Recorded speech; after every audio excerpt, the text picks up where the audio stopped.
Hello and welcome to the Daily Mill for Tuesday, the 25th of January 2022.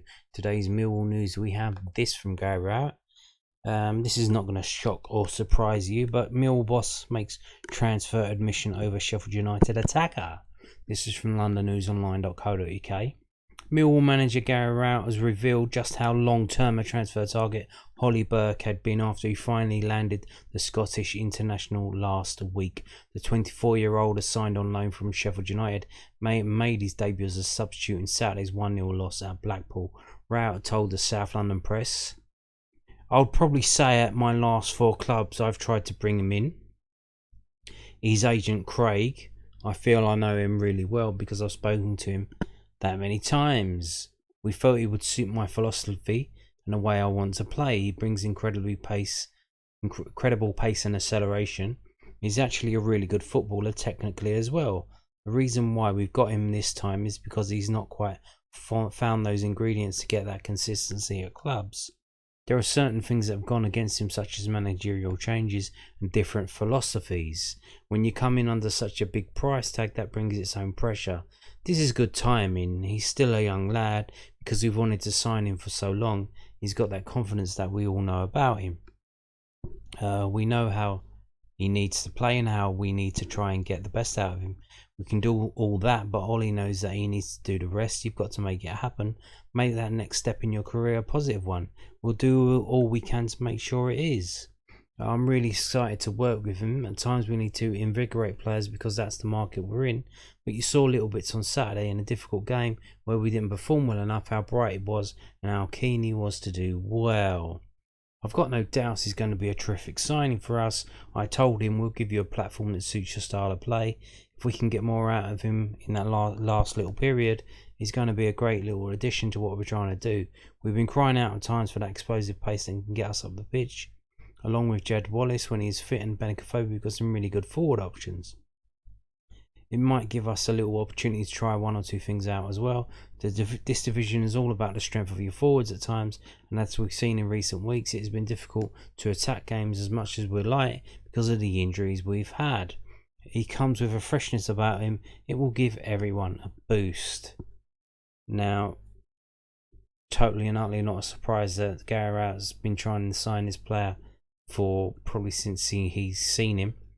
The lad started out in Nottingham Forest, so Midlands club, close to Derby. I imagine Rowett tried to sign him when Rowett was at Derby, and the lad didn't have the big enough balls to go from Nottingham Forest to Derby, which is not quite but similar to going from West Ham to Millwall.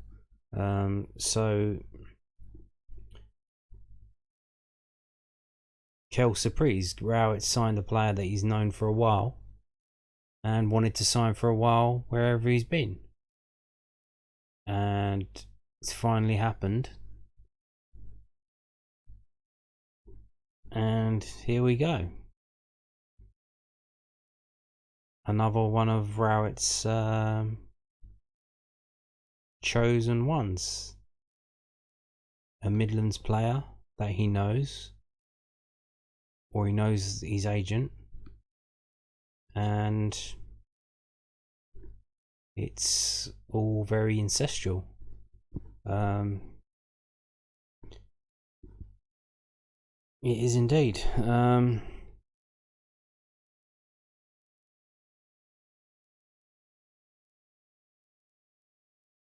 And worrying thing here is if we can get more out of him in that last little period, he's going to be a great little addition to what we're trying to do. Last little period? You mean of what period? Of what period of the game? So the guy's going to be starting on the pitch, and you basically, instead of bringing Matt Smith off the bench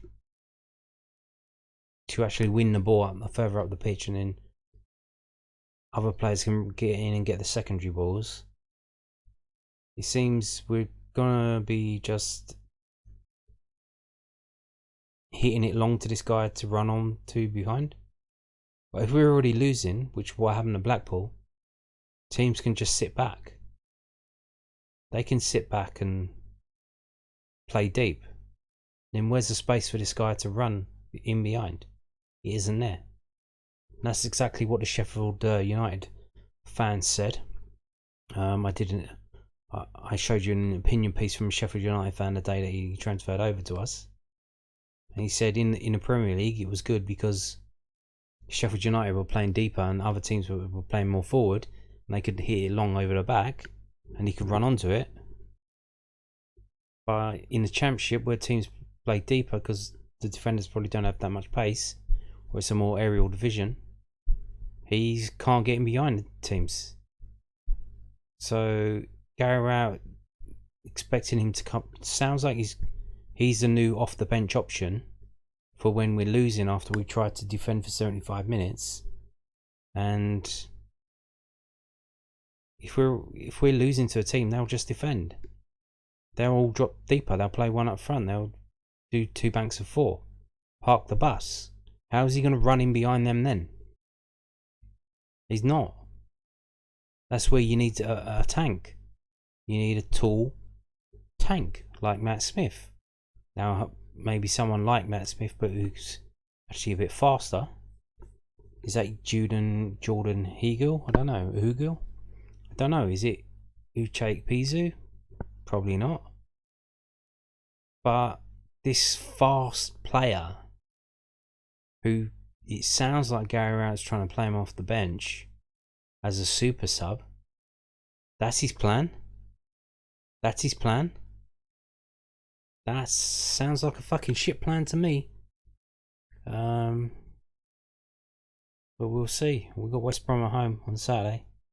We will see. Now, we've got this as well. This is from Ryan Loftus from londonfootballscene.co.uk. Millwall's recruitment right proves they need to be bolder in the transfer market. So what's he written here? So recruitment is one of the biggest factors in the success of a football club.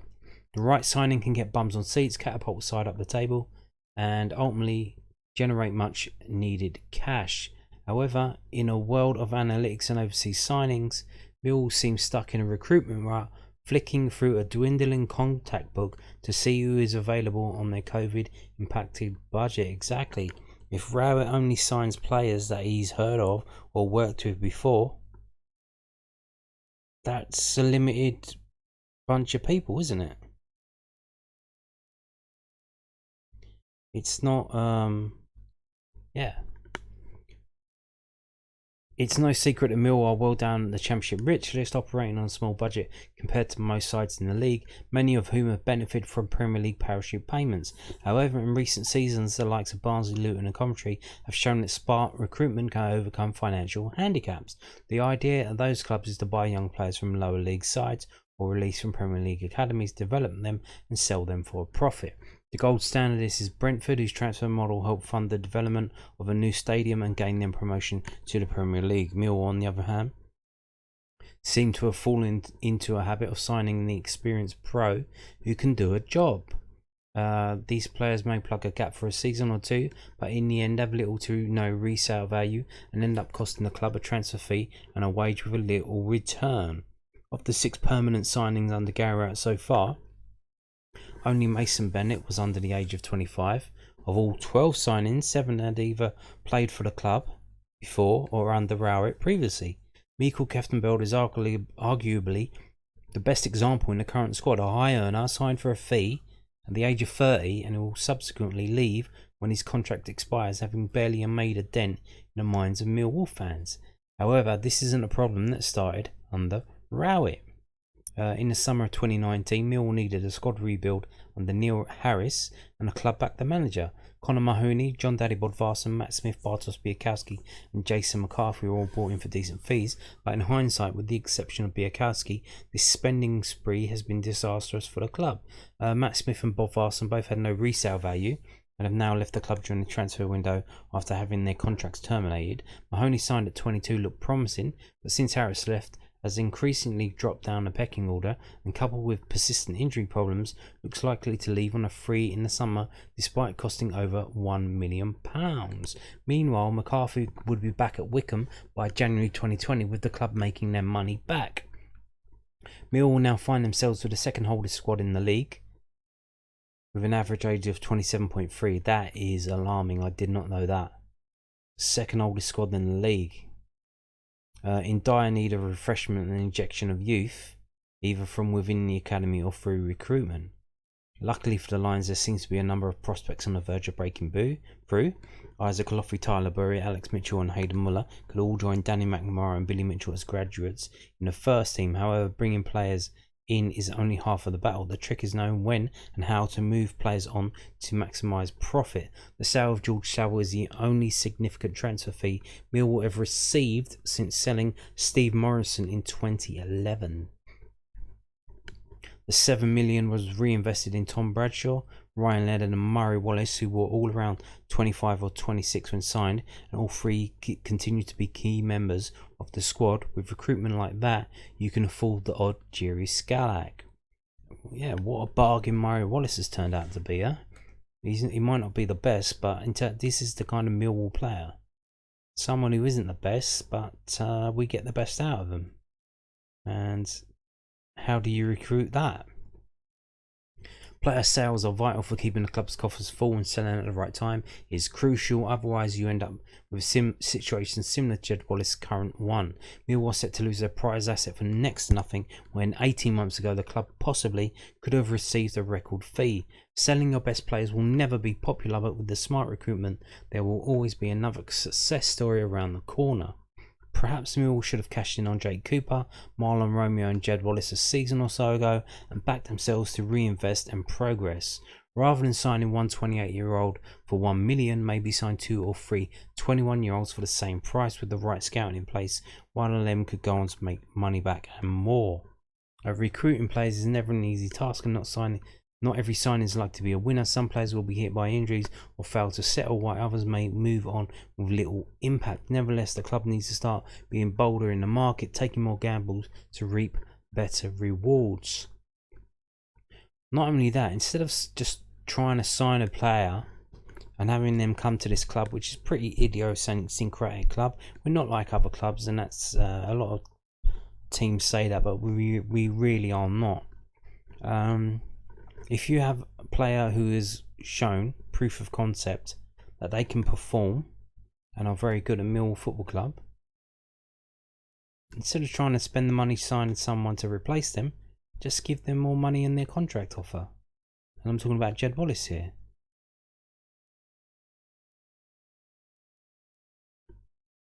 Why not just give him more money? Is that going to upset everyone else? Yeah, probably, but so what? He's been the best player for the last 2 seasons, even though oddly the fans have voted Bart Biakowski, so you could argue, well, he's been the best player because he's player of the season 2 years in a row.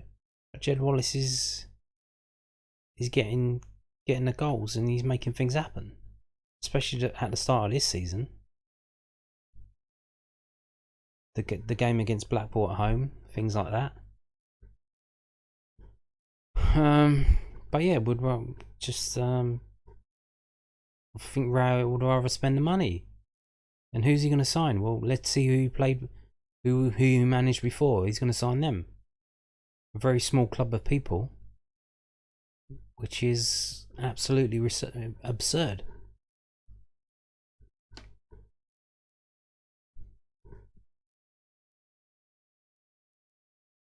So there you go. That is critique of Millwall's transfer strategy, in quotes, if they have a strategy. Let's move on now to this from millwallfc.co.uk. Now, the under-23s played today. They played away at Watford. Their away record this season is not very good, and again, a defeat for them. Now, remarkably, so we've got problems with the squad in terms of players available, apparently. So what happened in this team? Well, let's look at the team before we read what happened. So we've got Joe Wright, Smith, Tenzia, Allen, Hayden Muller played, Topolodge, Boateng, Ben Thompson, Briscoe, O'Brien, Mahoney, Ockley, Hammond, Abdul Malik, Walker and Leahy subs. So you've got 3 first team players there basically. Hayden Muller, Ben Thompson, Colin Mahoney, all playing. And obviously trying to get them probably get a bit of match fitness there. Where Ben Thompson has been playing for the under-23s before. So Millwall under-23s were defeated 2-0 by Watford in the Professional Development League on Tuesday afternoon. Kevin Nugent was able to name first-team squad members Ben Thompson and Connor Mahoney in his starting lineup, with Nana Boateng, who recently made his senior Lions bow, and Hayden Muller on his return from a loan spell at St Johnstone. Lining up alongside Sean O'Brien was back from an injury. Well, that's nice.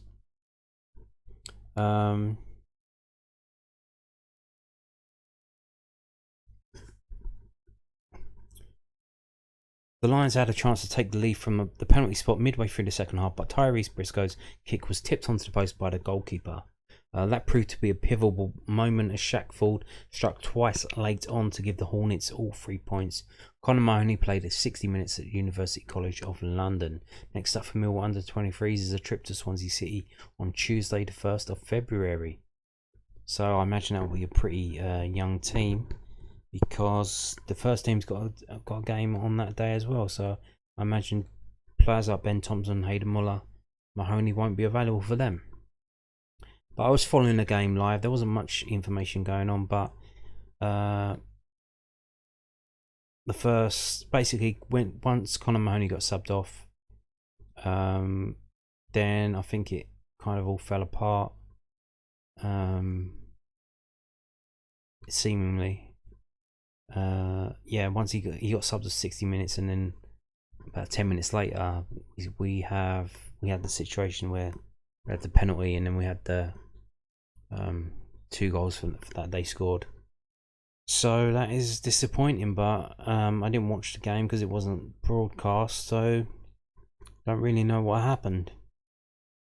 I assume they played well to keep it to 0-0 for 80 or so minutes, so there you go. 2-0 loss to the under-23s away at Watford. Now, moving on to this is not football related. This is arguably bigger than that. This is about around the ground. This is from londonnewsonline.co.uk exclusive. Lewisham set to approve 600 flats plus shops and auditorium for around Millwall's ground, The Den. This is by Toby Porter. Plans for thousands of homes around Millwall's home ground look set to get approval on Thursday, but the football club's part of the scheme, which is likely to include a revamp of the stadium and a portion of the total 3,500 homes, which could take a decade to complete, is still the subject of talks. Developers Renewal, whose first purchase of pockets of land around the Den began more than 15 years ago, are expected to be given approval for the first part of the section of the scheme at the Lewisham Council Strategic Planning Committee meeting on Thursday. The firm's application was lodged in May last year, but Millwall are unlikely to submit an application until a lease is agreed between it and Lewisham Council for the stadium and sections of land around it. The signs are that the Lions board is becoming increasingly frustrated at Lewisham's excessive rental demands. Renewal were offered a very favourable rate for the same sites when Lewisham was planning to make the club hand those plots over more than 10 years ago. The agenda for Thursday's meeting says the application is recommended for approval subject to planning conditions and completion of a Section 106 agreement. And 106's agreement is basically a legalised bribe. They basically, developers have to pay a certain amount of money for works around the area. So to the council, who then spend it. There was some kind of, it needs to be within a certain area. There was some proposals to try and make that available in other parts of the borough, so that the rich areas could pay for the poor areas away from them. Because what you end up is with, like, the Grenfell situation, where a development close to it, basically that 106 money, they used that to cover this ugly fucking building because it was right next to them. Whereas if they could transfer the money to other parts of the borough, it would actually do some benefit and wouldn't be fucking cosmetic shit that turned out to be highly flammable and helped murder a load of people. So there you go. But apparently still the way it is it has to be around the development because they're paying for it, so they want the immediate environment to be improved by the money that they're being forced to pay by the council industrial complex. The latter will be the subject of further discussion between all three parties. It would include transport and infrastructure improvements which Renewal would agree to carry out in exchange for being allowed to go ahead. Like I said, the 1 billion complex would include redevelopment of land at Surrey Canal Road, Stockholm Road, Ballina Road and Rollins Street. The £500 million phase 1 between the Den and Railway Line and Surrey Canal Road would be beside a planned new railway station. The work would include demolition of buildings at Orion Business Centre, construction of flats in 3 32-storey tower blocks of 200 flats each, so a total of 600 flats. There will also be an 800-seat auditorium, meeting rooms, offices, restaurant, cafe, floor space with a 3-storey podium. There will also be offices, leisure floor space, shops, food and drink, blah blah blah blah. There will be blah blah blah blah blah, blah blah blah blah. Guild House and part of Rollins House and Surrey Canal Road are to be left as they are, so they're not completely flattening everything. They're going to keep a couple of the old buildings, which I think they were kind of, I'm not sure if they were warehouses or Surrey Canal admin offices. Don't know the history of that, but they're going to keep them. And they've got a quote from a council chief. Not going to read that. Yeah. The scheme would also need the approval of London Mayor Sadiq Khan. So you can imagine how long this is going to take.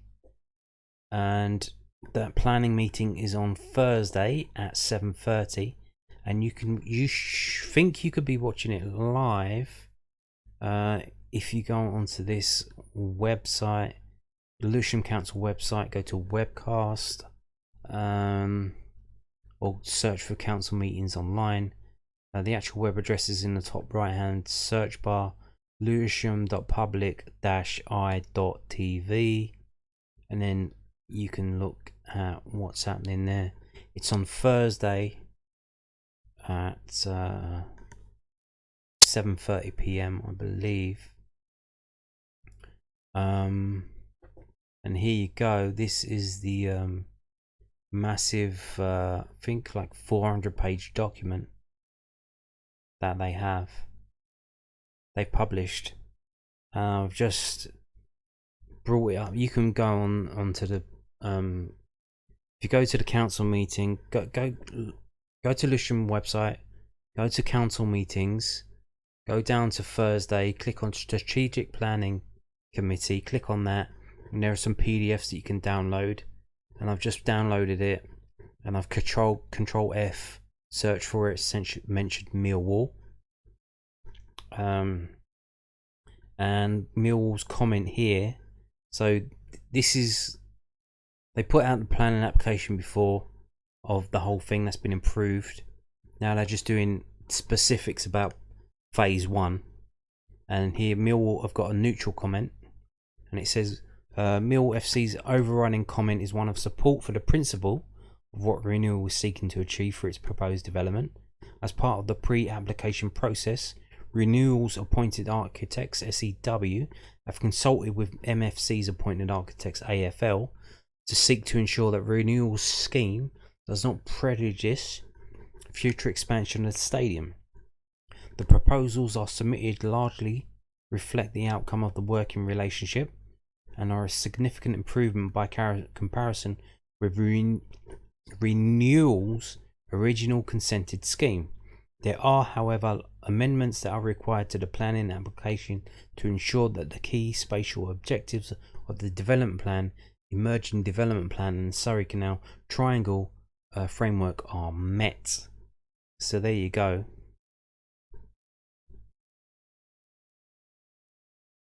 That's Millwall's comment.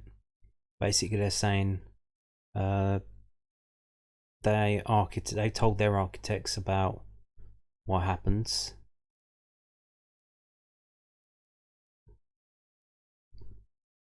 And they've got more comments here. 124 is Millwall's comment, I think. CBRE.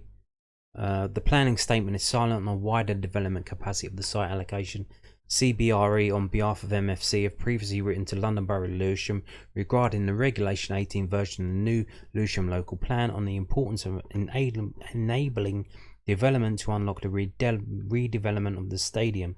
Those points continue to stand, and MFC would reiterate that the indicative development capacity stated by draft site allocation 8 should remain indicative, and renewals proposals for circa 3,500 homes should not constrain MFC's plan for new development, whether residential or otherwise, through absorbing what is nearly the indicative total capacity that's currently set out within the draft application. So what they're saying is,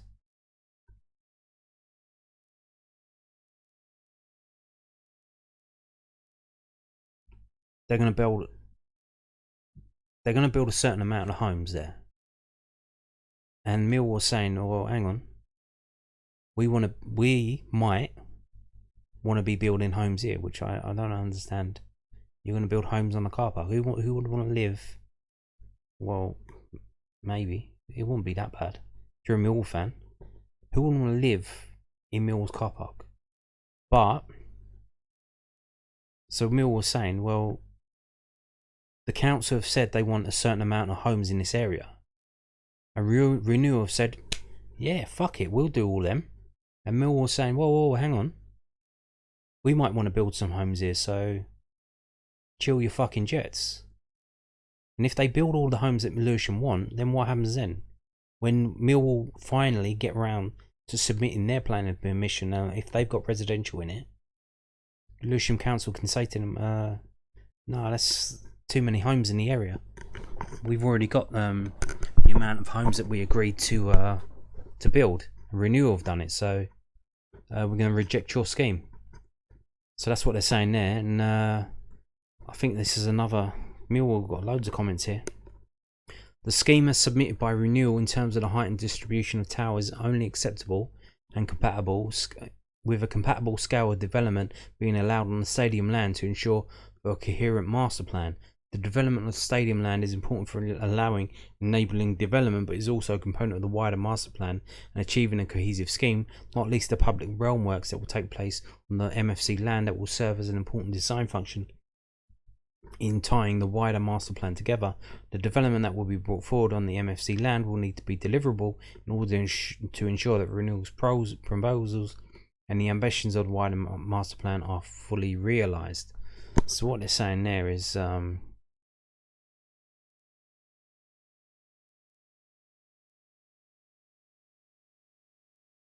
if Renewal are allowed to build so high, that shouldn't reflect Millwall's ability to build as high. Not that high, but similar.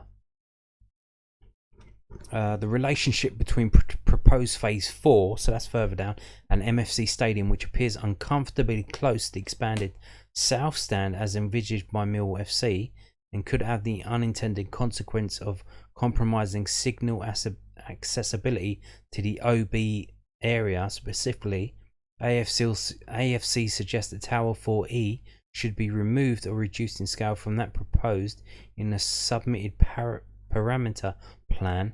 The removal or reduction in scale of this, whilst justified in terms of design stadium operation, will also contribute to freeing up some of the indicative capacities assumed in the Regulation 18 draft local plan.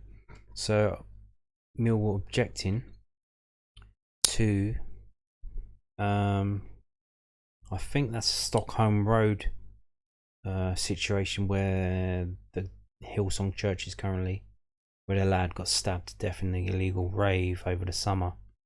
Well, he didn't get stabbed in the church, it was the building next door, but yeah, I think it's to do with that. If the tower's too high, it's going to mess up the when Millwall have a it's going to affect the satellite accessibility of the broadcasting trucks for television. So there you go. And they're saying it should be reduced.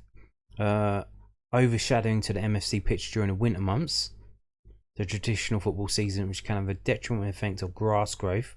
We note that this is principally in relation to phase 4, which is sought in outline, it may be that specific mitigation measures can be included by way of planning condition to ensure that future reserved matters in this area achieve the acceptable level of overshadowing to the pitch.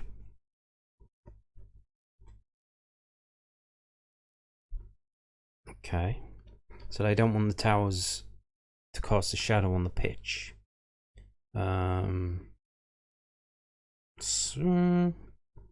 Okay.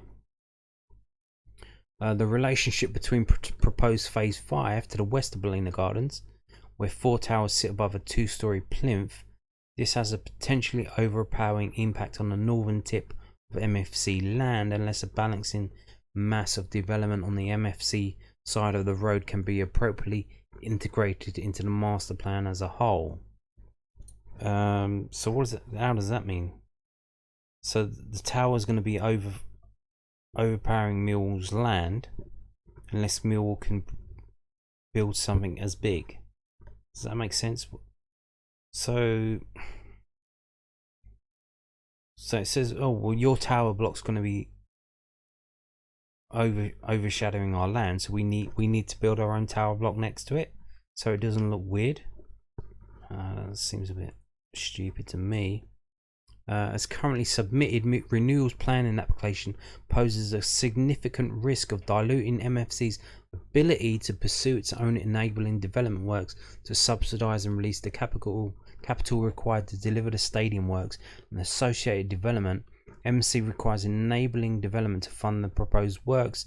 A key requirement of the site allocation is to support the long-term future of the club, and it is therefore essential that either the draft plan expressly deals with distribution of housing across the allocation to provide the enabling development needed to realise the ambitions of the allocation, or the quantum of homes proposed within Renewal's planning application is reduced. So there you go. Millwall want to build their own residential units on the land that they want to lease from Lewisham. So there you go. Which is, I thought they wanted to build a hotel, so they're building houses now. They're going to rent them out, they're going to sell them off. Who would want to live so close to Millwall Football Club? Seems very weird. The operational needs of the club includes, amongst other things, ensuring that the pitch is not significantly overshadowed, such that it either affects grass growing conditions or affects the broadcast quality of matches, due to parts of the pitch being in significant shadow. In addition, wind tunnel effects have been potential to create localized issues on the stadium, disruption when the ball is in the air, particularly during corners. Okay, a significant proportion of Renewal's scheme is submitted in outline. Whilst we have no issue with this in principle, it means that much of the detail will not be available until reserved matters are advanced. It is imperative that, though the planning applications process MFC is appropriately engaged as the details are advanced, so that they can be involved in decisions that could affect their ability to operate at the site. Blah blah blah. Millwall made a lot of statements there. Okay, so I think we the last two. If you're still watching, I'm sorry for boring the fuck out of you. It's critically important that MFC, Millwall, is able to continue to play matches during the construction process. As such, MFC must be engaged as appropriate in steering working groups around details of the construction management process, arrangements for match days, and how elements of the wider public realm help in ensuring the safe evacuation of fans will also be necessary. Yes, and don't leave large amounts of bricks lying around. Just a little tip for you guys. Page 103 of the design and access statement refers to, and I quote, the need for a state-of-the-art sports complex for the local community schools and local sports clubs, end quote. Whilst we have no issue in principle with the provision of additional facilities for use by the local community, it is important that the viability of Lions Centre is not undermined through the provision of competing uses. I thought they were going to get rid of the Lions Centre, so now they're keeping the Lions Centre now? So that's weird. We all heard before that the Lions Centre was under threat, they were going to get rid of it, and that this new place would be taking over. So that's not the case anymore.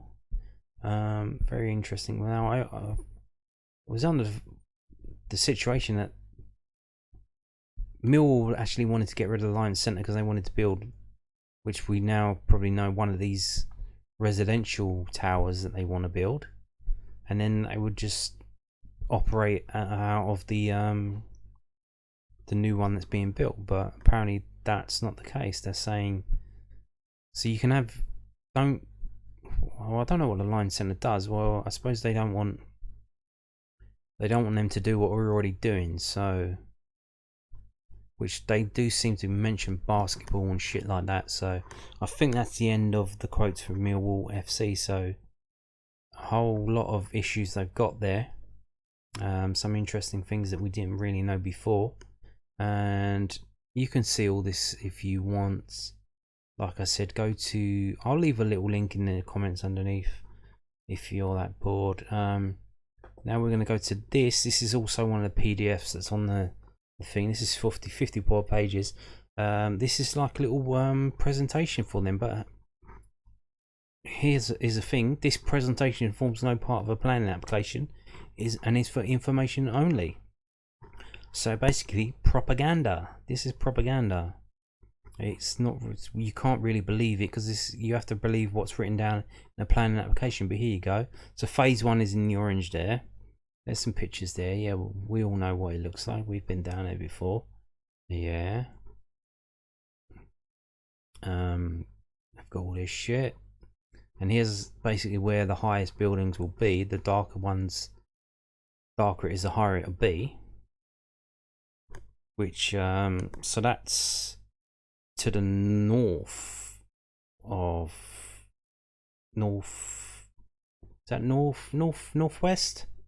So the northwest of the ground, and then that's the closest ones that are going to be fucked up. Let's go back up and look. Does it say phase 4? So that's the one the club were more. It just doesn't have it marked up on it. But they were complaining about phase 4, so we'll probably get to that later somewhere. So here you go. There it is. So this is the original scheme that we kicked off about. Everyone's here, so you can see here. Look, this is where the one on the left is where they're going to fuck us over. You can see Millwall Football Club, the stadium, and the Lions Centre, all coloured in because they were going to fuck us over and build on our land because they were going to buy it from Lewisham or lease it from Lewisham out from under us and fuck us all over. And the club kicked up a stink. Groups like the AMS come out. Nick Hart as well campaigned against it, and we've managed to get them to fuck off and back off. We had the help of councillors and Guardian journalists got involved and helped us out. So you can see the scheme has changed. So phase 4, yeah, phase 4 is the one that's on the Stockholm Road there. The one in yellow, that's phase 4. If you look on the right hand side, that's the one the club were worried about because that does seem to be the one that's closest. They were worrying about these towers messing with the outside broadcasting equipment on match days, so that's one thing they were, and the sun as well. And here you go. So they've upped the amount of houses, which the club were also complaining about. And you can see here. So the new scheme excludes all land under lease to Millwall Football Club, and excluded from proposals are the station. The station isn't part of it. It's being delivered by TfL and housing infrastructure funding, which I think comes from. I think there's some money from the central government, so that should be sorted. We don't have to worry about Sadiq Khan pulling the rug out from under us there. So we will have the new stadium there. Probably a better way to get. Will it affect how you travel in on match days? Will the station be open on match days? And will that become a new way to travel on that orange line? So instead of drinking at South Bermondsey, maybe you drink where could you drink on the orange line? Rotherhithe, Canada Water? Not really. Maybe Queens Road, Peckham Rye. There's a lot of pubs near Peckham Rye station, fancy bars, but don't know, they're gonna knock all that shit down, so I don't think so. Clapham Junction, that's a bit too far, isn't it? Shadwell, no. Whitechapel, no. Yeah, I don't know. I don't think it will in the short term affect travelling in. Maybe travelling out. Don't know. So here you go.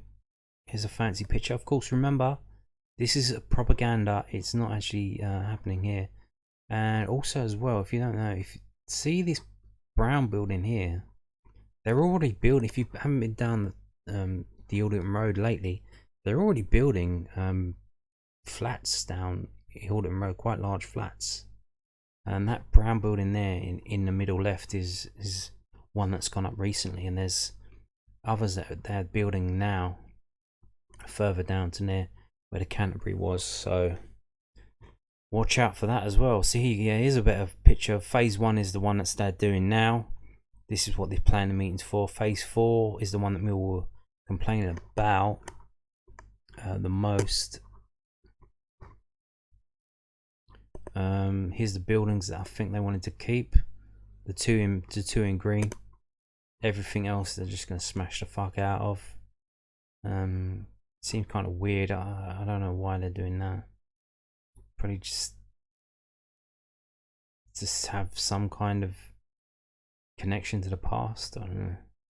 Here's the thing. Look, they've already got all this sorted out as well.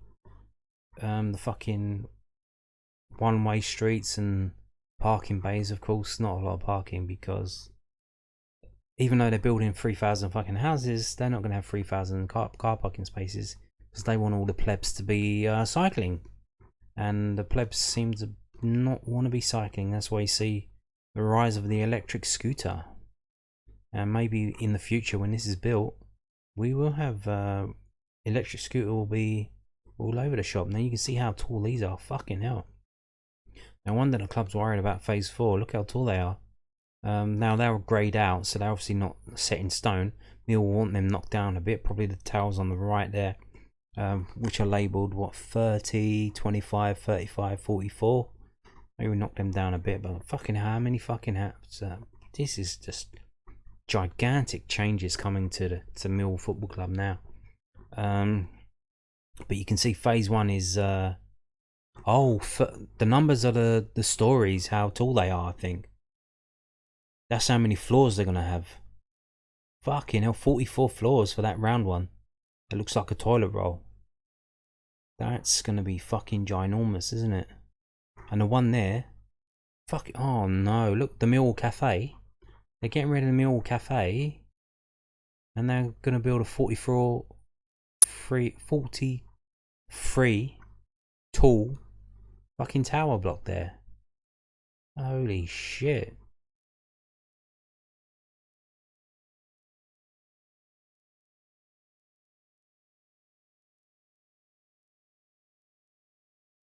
This is crazy what they're gonna do here, isn't it?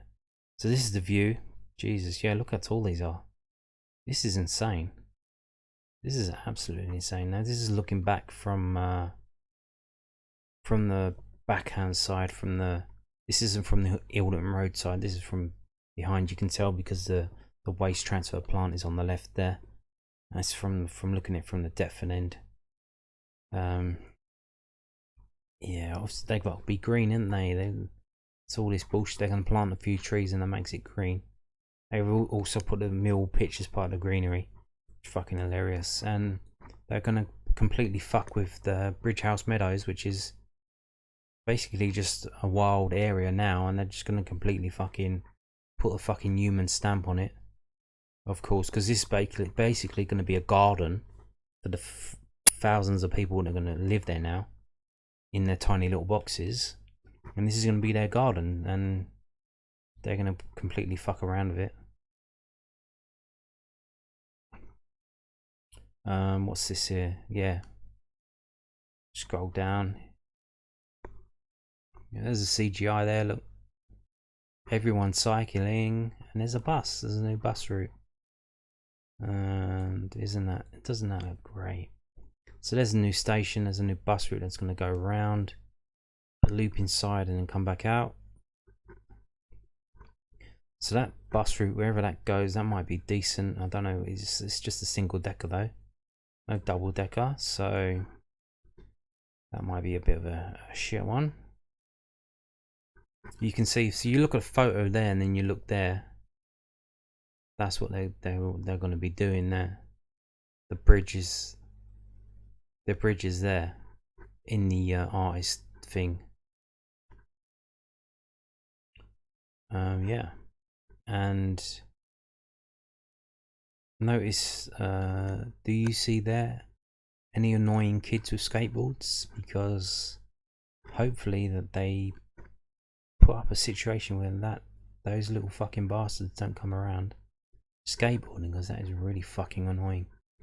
And for some reason here, I don't know what this is, there's people up there on the balcony overlooking the people down below.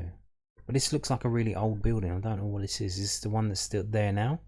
That's why they're keeping it. They're going to use it, turn it into that, and maybe add something on top of it. Oh yeah, retaining an extended guild house. So that's why they're keeping it, to make it look like that. But they're going to fucking bastardize it, completely fuck with it, put some shit on top of it, but the facade is still there, so it doesn't look like complete shit like most modern architecture. There's that. There's that. There's that. First time we've seen Millwall Football Club there. So this is Stockholm Road now. These towers are fucking insane. So look at the picture in the top left of what it is now. Look what they're going to be doing to this. High up in the fucking sky. Boom. 40 floors. This is going to be like Elephant Castle, where they build all these fucking towers, but Elephant Castle has strong transport links.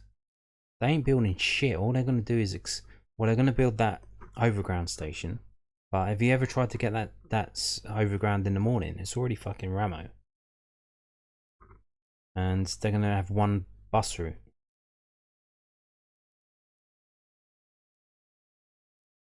So they're going to have a fountain there. Oh, this is going to be great here for any off the field activity.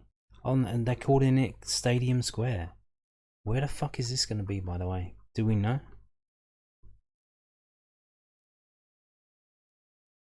Raised beds break up pedestrian flow on match days. Oh, that's Stockholm Road there on the right hand side.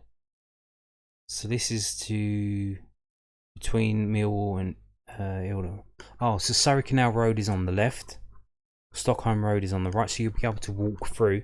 So if you can park on Surrey Canal Road, I don't know if they're going to change the bargain and fuck everyone over, fuck every Millwall fan over, but you're going to be able to cut through there now, apparently, with this situation. There's going to be a fountain in the middle there, but they're going to turn it off on match days. There's going to be seating there, so you can probably, if the bars don't let you in, if they don't let Millwall fans in on match day, you can sit down there and have a couple of cans. Yeah. So that's what they're building in between Surrey Canal Road on the right there, Stockholm Road on the left, cycle lane of course, Ballina Road towards South Bermondsey Station. Oh yeah, apparently they're building a new walkway to get up to the South Bermondsey Station, which I don't know if you've been up there recently, but seems to be listing to one side, so hopefully they'll chuck some money at that to fucking fix that up, because that isn't fucking good at the moment as well. Here's some more bullshit. Here's some more. This is what they're going to do now, phase 1.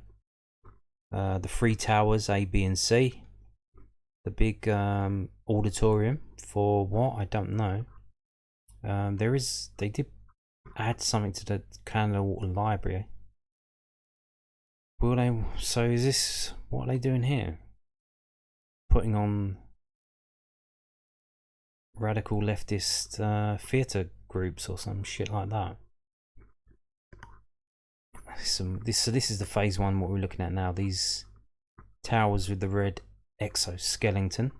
There seems to be a man wearing a dress there. or a skirt. You would call that a skirt, wouldn't you? On the right hand side there, but with a lady next to him. So that's kind of fucking weird, to be honest with you. And he's not Scottish. That is not kilt. Here's more pictures. We're nearly at the end. We're nearly at the end. I know you're probably bored by now, but you got to keep an eye on what these fuckers are up to, because if you don't, you end up. So here's what the auditorium, what they're building. 800 seats. For what? For what are they building that for? Is this going to be the new play? Now I know they built recently a thing in Peckham, Mount View Theatre School, some shit like that, right in the middle of Peckham. I think there's a theatre in Deptford. I think they were looking for a new place, but I don't know what the fuck they're doing here. 800 seats. This is a lot of seats for a theatre, no? This is like what the fuck are they going to be putting on there? They're going to get bands to play. I suppose. I think they're trying to copy like Wembley. So so you got Wembley Stadium and Wembley Arena. So you're gonna have Millwall Stadium and this thing next to it. Weird. Maybe on match day put things on Saturday night after the game, and you get an instant Millwall fans going to that. I don't know what will they have to attract Millwall fans. Lee Evans, the comedian. I don't know. Will he still be going by the time this is built? I don't know, but it's probably a bit too small for him to play. But I don't know. There you go. There's the flats. So what's that? What is that? 1, 2, 3, 4, 5, 6, 7 flats per floor. That's kind of weird. Some of them will be bigger, and so the ones in purple smaller. Damn, that's fucked up, isn't it? Weird. This is what's coming. This is it. It's happening. A bicycle ramp. Wow. Fantastic. That looks like absolute fucking dog shit, but of course. They're trying to force everyone to get on a bicycle. God forbid you if you impose them. And there you go, that's it. So there you go. They think if they build enough bicycle shit, people will start using it. I don't know. I don't think that's going to be happening. But there you go. Yeah, I'm going to share the link in the comments below. If you're still watching, thank you for sticking this long. Thank you for watching, and goodbye.